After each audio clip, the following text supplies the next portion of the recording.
Greetings, citizens of the world. This is Anonymous. A familiar unease has returned to the public mind, and this has been stirred once again by the words of a former CIA insider. The former counterterrorism chief has spoken openly, confirming what many have long suspected but few dared to say aloud. According to Kiriakou, modern intelligence agencies possess the ability to access phones, laptops, vehicles, and even smart televisions. Kiriakou has stated clearly that the idea of personal freedom in the digital age is largely an illusion. When every device can listen, observe, and transmit, privacy becomes a fragile concept rather than a guaranteed right. Intelligence agencies do not merely rely on basic surveillance, but command the most advanced cyber specialists on the planet. These are not ordinary technicians, but elite operators capable of entering systems silently and leaving no trace behind. Anonymous has long warned that technology, while presented as progress, has also become a mechanism of quiet control. Every message sent, every image stored, and every location shared builds a profile far more detailed than most people realize. The belief that one is too insignificant to be noticed offers little protection in a world where data collection is automated and constant. Be mindful of what is shared online. Be cautious of what is stored on personal devices. Understand that convenience often comes at the cost of visibility. Systems built in secrecy do not announce themselves, and power exercised quietly is rarely questioned. We are anonymous. Expect us. The idea that modern intelligence agencies possess technological abilities far beyond public awareness has long existed on the fringes of political discussion. In recent years, however, statements made by former intelligence insiders have pulled these concerns closer to the center of public consciousness. One such figure is John Kiriakou, a former officer who served within the Central Intelligence Agency from the early 1990s until the mid-2000s. His account offers a rare glimpse into a world where surveillance, control, and advanced technology quietly operate far ahead of what most citizens believe is possible. During his career, Kiriakou worked across multiple regions and held positions that placed him at the heart of counter-terror operations following the events of the 11th of September. His experience provided first-hand exposure to classified systems, intelligence gathering techniques, and the evolving role of digital technology in national security. After leaving government service, he became publicly known for speaking out about practices he believed crossed ethical boundaries. This decision ultimately led to legal consequences, including a prison sentence, but it also solidified his role as a whistleblower willing to discuss matters most insiders refuse to address. Among the most unsettling claims attributed to Kiriakou is the assertion that intelligence agencies can access everyday personal devices without the user's knowledge. According to his statements, modern phones, televisions, and even vehicles can be remotely accessed, allowing conversations to be monitored and environments observed. These claims gained renewed attention after a major disclosure in the year 2017, commonly referred to as the Vault 7 revelations. The leaked material suggested that intelligence agencies had developed tools capable of transforming ordinary household electronics into sophisticated surveillance instruments. From this perspective, technology that the public views as convenient or entertaining becomes a gateway for observation. A smart television, even when powered down, can allegedly function as a listening device. Mobile phones, often carried at all times, can transmit audio and visual data without visible indicators. Vehicles equipped with embedded computer systems may be remotely influenced, raising unsettling questions about personal autonomy in a world increasingly governed by software. Kiriakou suggested that these capabilities exist not as science fiction concepts, but as operational realities within classified programs. These assertions align with a broader understanding of how far ahead government technology truly is. Civilian markets often celebrate innovations such as artificial intelligence, facial recognition, and advanced data analytics as breakthroughs, unaware that similar systems may have existed in classified environments for decades. The military-industrial complex operates under conditions that allow experimentation without public scrutiny, supported by enormous budgets and access to elite scientific expertise. By the time technology filters down into consumer products, it has often already passed through several generations of refinement behind closed doors. Secrecy plays a crucial role in maintaining this technological gap. Programs are compartmentalized, ensuring that even those working within the system rarely see the full picture. This structure protects sensitive capabilities while preventing widespread awareness of their true scope. As a result, the public perception of technological progress lags far behind reality, creating a disconnect between what citizens believe is possible and what governments can actually do. Kiriakou also described a highly structured process through which individuals deemed threats are selected for direct intervention. According to his account, senior officials meet regularly to determine which individuals will be targeted for removal from the global landscape. These decisions are then passed to specialized units tasked with carrying out operations abroad. While the language used in official settings may frame these actions as protective or strategic, the underlying implication is that life-altering decisions are made swiftly and systematically.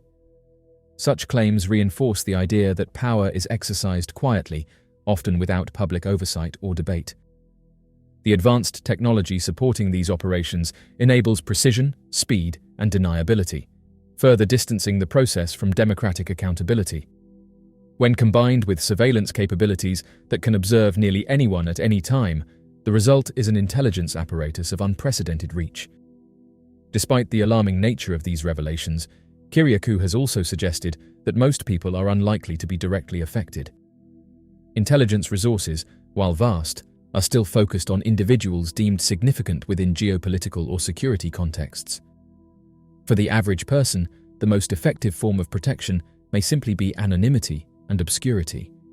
Yet the knowledge that such systems exist raises deeper questions about privacy, consent, and the future relationship between citizens and the state.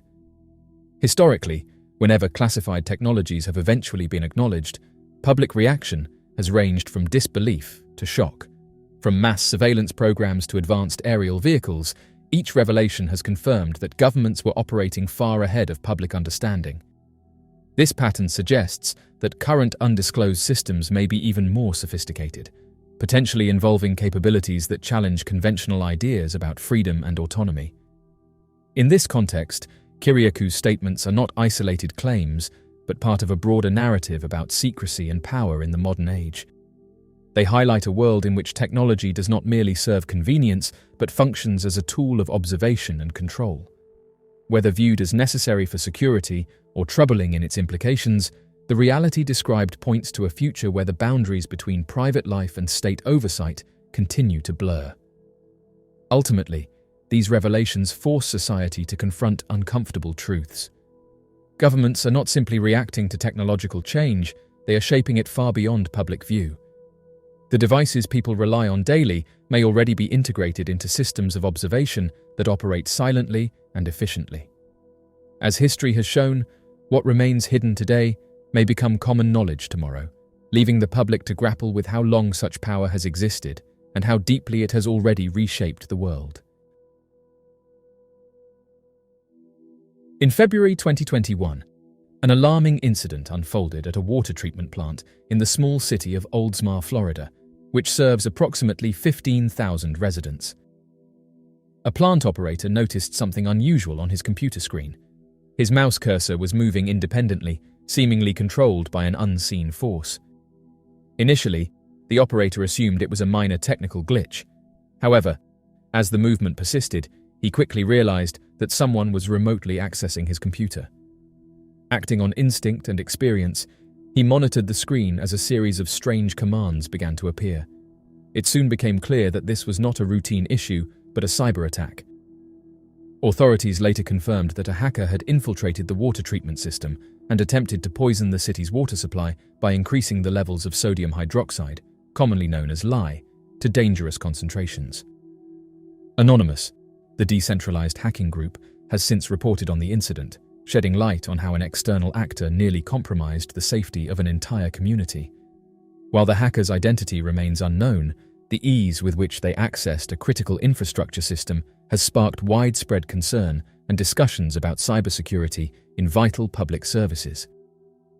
The Oldsmar attack has become a focal point for discussions about vulnerabilities in essential infrastructure and serves as a wake-up call about the potential for harm when critical systems are left exposed to cyber threats.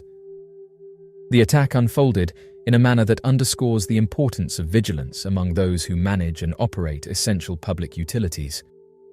The hacker reportedly gained access to the Oldsmar water treatment plant's control system via a remote access software commonly used for troubleshooting and monitoring plant operations. The hacker seemingly exploited the water treatment plant's TeamViewer program to obtain remote access to the target computer, with network data corroborating the operator's account of mouse takeover. However, the sheriff had minimal additional information regarding the method by which the hacker infiltrated TeamViewer or obtained first access to the plant's network. He also offered no specifics regarding how the hacker infiltrated the operational technology network, which governs physical equipment in industrial control systems and is often isolated from the internet-connected networks. They stated that the city's forensic investigators, along with the FBI and Secret Service, are pursuing such answers, saying that they want answers, and it raises concern, as they are unaware of the location of the breach and the level of sophistication of the individuals involved. Security experts have consistently recommended the segregation of IT and OT networks to enhance security, as well as restricting or preferably eliminating all internet connections from operational technology systems. However, investigators acknowledged that the plant's OT systems were externally accessible, and all evidence indicates that the attacker accessed them over the internet. They stated that there is validity in the argument that vital infrastructure elements should remain unconnected. Investigators stated that the water treatment facility had removed TeamViewer following the incident, but he was unable to provide further details regarding additional security steps implemented to eliminate the intruder's access or avert future breaches. They stated that officials have advised all government entities in the broader Tampa Bay region to assess and revise their security measures for self-protection. Despite the rare nature of Oldsmar's public disclosure of a cyber-sabotage attempt on its water infrastructure, the attack it outlines is far from singular, asserts Leslie Carhart, a principal threat analyst at the industrial control system security firm Dragos. She asserts that she has witnessed first-hand incidents where even rudimentary hackers gain access to software applications that facilitate control of physical equipment, such as the TeamViewer remote access tool allegedly utilized in Oldsmar or the human-machine interfaces that directly manage equipment, and begin to manipulate them. She notes that thousands of similar systems can be located on the internet using search engines such as Shodan. The complexity and safeguards inherent in industrial control systems frequently mitigate the potential devastating implications of hacker interference. Carhart references a similar incident, conducted by an insider rather than an external assailant, where a disgruntled consultant at a sewage treatment facility in the Australian Shire of Maroochy exploited his remote access to discharge millions of gallons of raw sewage into nearby parks and rivers. The investigators said that the attacker then increased the sodium hydroxide levels in the water, and at the concentration that it was changed to, sodium hydroxide, which is typically used in small amounts to control acidity and prevent pipe corrosion, would become toxic if consumed, causing severe health effects, such as burns and damage to the skin, eyes, and digestive tract. Fortunately, the quick-thinking plant operator noticed the unusual activity and immediately reversed the changes, averting a potential disaster. Local police and the FBI were notified, initiating a joint investigation. While the rapid response of the plant operator prevented any harm, the incident revealed significant security gaps within the water treatment system, specifically the vulnerabilities associated with remote access technologies. Many small utility plants, like the one in Oldsmar, rely on outdated technology or minimal security protocols, making them prime targets for cyber attacks. Anonymous's report on the attack emphasized the broader implications of this vulnerability, warning that cyber attacks targeting critical infrastructure, such as water supplies, power grids, and healthcare systems, pose an increasing threat to public safety. The group pointed out that many utility plants, especially those serving small or rural communities, lack advanced cybersecurity defenses, making them easy targets for hackers with malicious intentions. In the wake of the Oldsmar water treatment plant attack, investigators have issued a stark warning. Cybercrime, particularly against critical infrastructure, is only going to increase in the coming years. As society becomes increasingly dependent on interconnected digital systems, the potential attack surfaces for cybercriminals expand. Cybersecurity experts and law enforcement officials agree that, unless substantial improvements are made to secure digital infrastructure, Incidents like the one in Oldsmar could become far more frequent, with even more devastating consequences. Cybercrime has evolved rapidly in recent years, shifting from individual targeted attacks like identity theft or data breaches to sophisticated large-scale assaults on essential systems.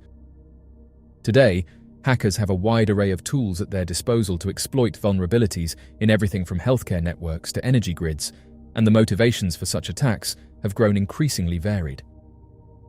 While some cyber attacks are financially motivated, others are political, ideological, or simply intended to create chaos. The Oldsmar incident is a prime example of how a single attack on a small utility can have widespread repercussions, highlighting the urgent need to protect the infrastructure that underpins modern society.